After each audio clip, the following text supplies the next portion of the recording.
Akkam jirtu faamilii nagaan waaqayyoo manaa fi kallattii jirtanitti isiniif haa ta'u. Egaa warroonni mana kanaaf immoo aara taatanii sabskiraayibii, sheer, laayik gochuun gara maatii keenyatti dabalamaa isiniin jenna. Warroonni mana kanaaf immoo maatii taatan sheer, laayik gochuun viidiyoo kanaan gadumaatti caqasaa isinii jedha. Viidiyoon kun gabaabaadha jechuudha. Egaa akkuma beekamu jijjiirraa maallaqaa karaa ethio blak maarkeetti akkasuma karaa baankiitiin illee chaanala kanarratti guyyaa hundayyuu qabadheen dhufaa jechuudha. Akkuma beekamu karaa ethio blak maarkeettiin biyyoota 20 jechuudha. Karaa baankiitiin immoo baankota qaqqajareen qabadhee dhufa jechuudha. Guyyaa kalee baankii Awaashiin qabadhee dhufee biyyoota 5 jechaadha.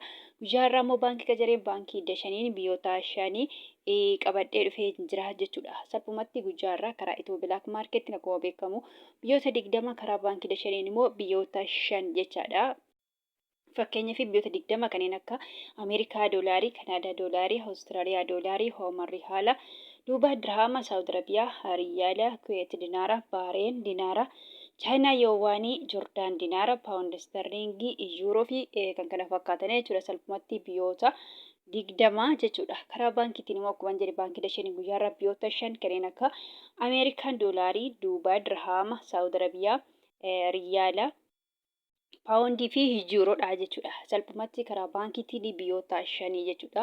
Akkuma jedhe biyyoota 5 yookaan 6 yookaan 7 qabadhee dhufaa jechuudha karaa baankiitiin jechaadha. Karaa ethio blak maarkeettiin garuu guyyaa hundayyuu biyyoota 20 guyyaa irraa qabadhee dhufaa jechuudha. Egaa akkuma beekamu guyyaa irraa karaa ethio blak maarkeettiin baay'ee dabalee jira jechuudha. Biyyoon hundumtuu dabalanii jiru jechuudha. Biyyi hin daballe hin jiru. Salphumatti guyyaa irraa karaa ethio blak maarkeettiin dabalee jira jechuudha. Ethio blak maarkeetti biyyoonni hundumtuu dabalanii jiru jechuudha. Xiqqaatu malee dabalanii jiru jechuudha. Baankiin akkasuma baankiin dashaan guyyaa irraa hedduu dabalee jira jechuudha. Dhugaa dubbachuuf baankiin dashaanii baankii Awaash caalee jira jechuudha. Duraan kan baankii Awaashitu caala ture.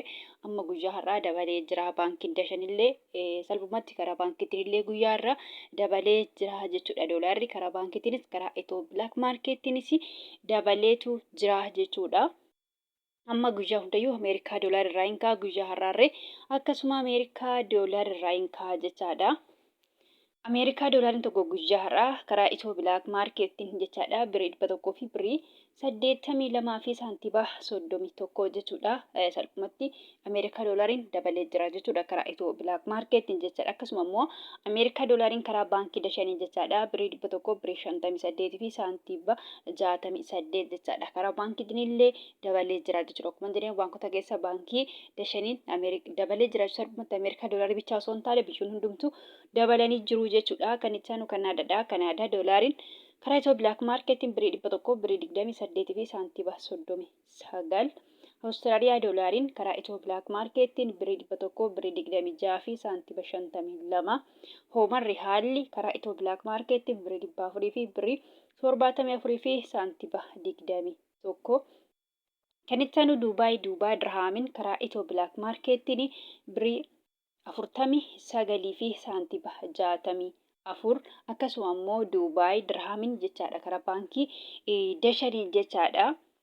Birii 46 fi saantiba 02 jechuudha. Dhugaa dubbachuuf ethio blak maarkeettii fi baankii dashanii wal bira ga'anii jiru jechuudha. Xiqqumatu afee jechaadha. Kan itti Saawudiidha. Saawud Arabiyaa riyaalli karaa ethio blak maarkeettii yookaan gabaa gurraacha guyyaa irraa birii 48 fi saantiba 62 jechuudha. Karaa ethio blak maarkeettiin jechaadha birii saawudii tokko. Akkasuma immoo karaa baankii dashanii jechaadha birii saawudii tokko jechuudha. Baankota keessaa baankii dashanii guyyaa irraa birii 45 fi saantiba 10 jechaadha. Asinillee baay'ee dabalee jira jechuudha.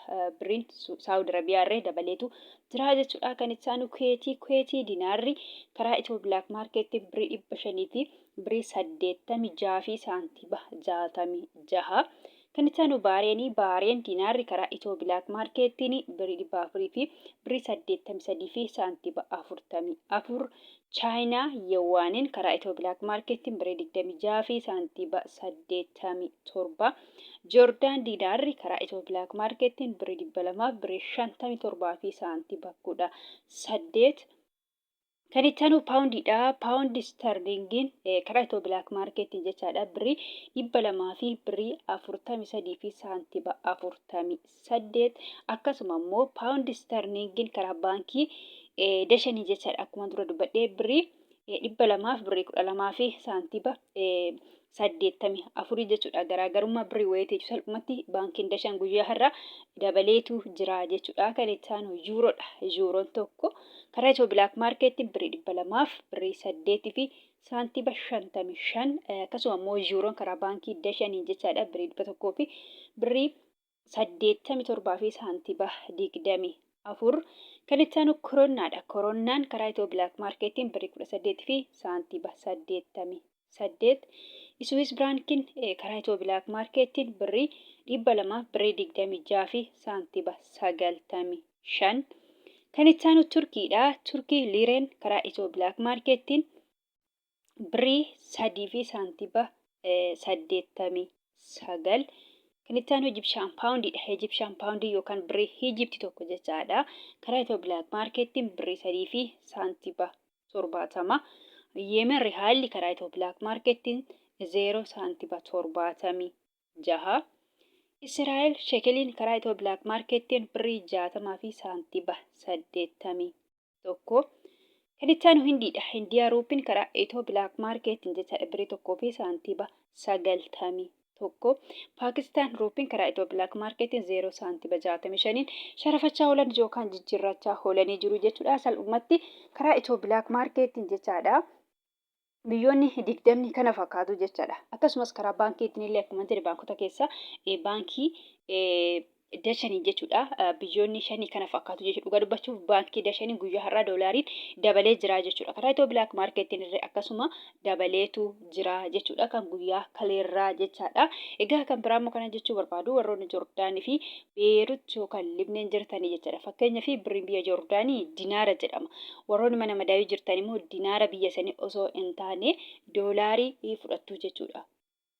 Akkasuma Beerut yookaan Libneen irree birrii biyya Beerutii yookaan Libneenii jechaadha. Paawundii jedhama jechuudha. Paawundii biyya sanii immoo baay'ee xiqqoodha jechuudha. Birrii biyya Beerutii maqaan birrii biyya Beerutii yookaan Libneenii paawundiidha.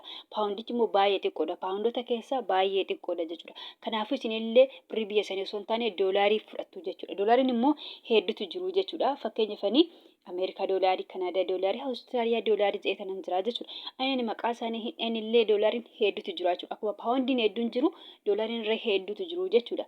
Isin salphumatti doolaarota keessa jechaadha. Ameerikaa doolaarii ta'a jechuudha. Salphumatti warroonni Joordaanii fi Beerut yookaan Libneen keessattuu warroonni mana madaawii jirtan jechaadha. Ameerikaa doolaariidhaan irra eeggattu yookaan assaabbattu jechuudha. Fakkeenyaaf guyyaa har'aa jechaadha. Karaa Itiyoo Bilaak Maarkeetii yoo ergattan jechaadha. Birrii 100 fi birrii 82 fi saantiba 31 jechuudha. Akkanaan irra eeggatu jechuudha. Isumaan dura dubbadheen Ameerikaa doolaariin tokko guyyaa irraa karaa Itiyoo Bilaak Maarkeetiin kana ta'a waan ta'eef jechaadha. Karaa baankiitiin immoo yoo ergattan jechaadha. Akkuma dura dubbadhee baankota keessa immoo baankii dashaniin immoo yoo ergattan jechaadha. Warroonni Joordaanii fi Beerut yookaan Libneen jechaadha. Ameerikaa doolaariin tokko guyyaa irraa karaa baankii dashaniin jechaadha. Birrii 100 fi birrii 58 fi saantiba 68 jechaadha. Kanaan irra eeggatu yookaan asaabattu malee salphumatti birrii biyya sanaa hin ta'u jechuudha. Akkuma dura dubbadhe warroonni Joordaanii jirtanii dinaara biyya sanaa miti jechuudha. Warroonni Beerut yookaan Libneen jirtanillee paawundii biyya sanaa miti jechuudha. Paawundiin baay'ee xiqqoodha. Paawundiin biyya Beerut yookaan Libneen baay'ee xiqqoodha. Akka birrii Yemen, akka birrii Paakistaan salphumatti birrii Itoophiyaatti gadi jechuudha.